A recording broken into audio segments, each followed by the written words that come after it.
Hi everyone, I'm Andrew Klavan. Next to me is a man so quick he caught the grasshopper from David Carradine's hand and put it back again. Bill Whittle. That's an obscure reference to Kung Fu for those. But look at that, he can still do it. And welcome to another show of us answering your questions. If you haven't joined the discussion, what are you waiting for? Come on. Get down in that comment section right now. You have to become a PJTV subscriber or a Facebook friend to have your question considered.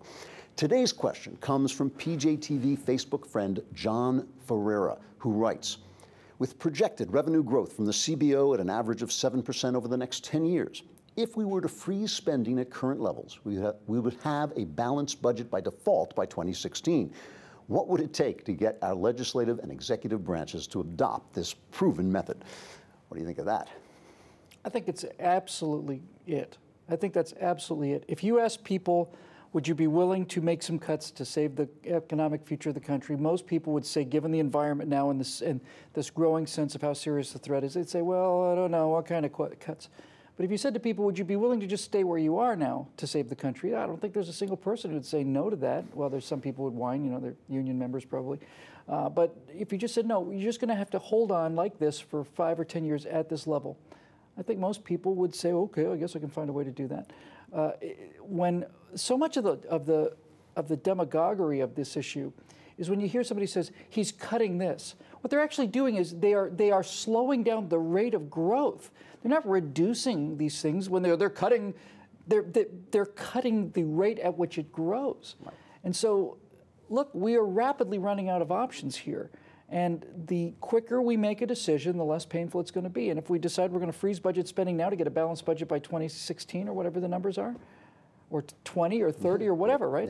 Yeah, let's do that. Because Americans don't like pain, and they're going to get a lot of pain if they don't man up right quick. They're going to get a pain no matter what we do. And I think one of the things, I mean, the CBO today, as we're taping this, the CBO put out an estimate that in 10 years, if things go on the way they are, our debt will exceed our GDP. I mean, our debt will exceed our GDP. That means we'll be Greece within 15 years. We will be where Greece is within 15 years. And so we have to do something. But the fact is, the promises we've made mean that if we stop spending right where it is, that would be a major cutback. It would be a major cut. And so there's going to be pain and there's going to be reform. And it's up to Republicans, because Democrats don't have the spine and don't have the honesty to do it. It is up to Republicans to explain to people how bad things are. I mean, people should be able to understand that when our economy is smaller than our debt, we're in trouble. I mean, that's just, even Mr. Macabre understood that in David Copperfield. Yeah. You know, if more money is going out than is coming in, you've got misery. And I think we're just going to have to get that through people's heads. You know, the thing about malaise is that it's unfocused. Carter had this complaint about national malaise because there was this general sense that there's nobody competent in charge, and we don't even know what the problem is.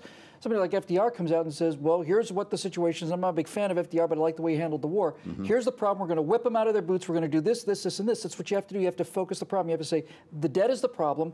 This is the pathway we're going to take to get out of it. Hold the line. Tighten your belt. We'll all tighten our belts together, and we will get out of this. I think if the American people heard straight talk like that, they'd elect that person president. Leadership, it's key. All right, that's all we have time for. Let us know what questions you'd like answered next time. Just leave those questions in the comments section below. For Bill Whittle and PJTV, I'm Andrew Klavan. Thanks for watching.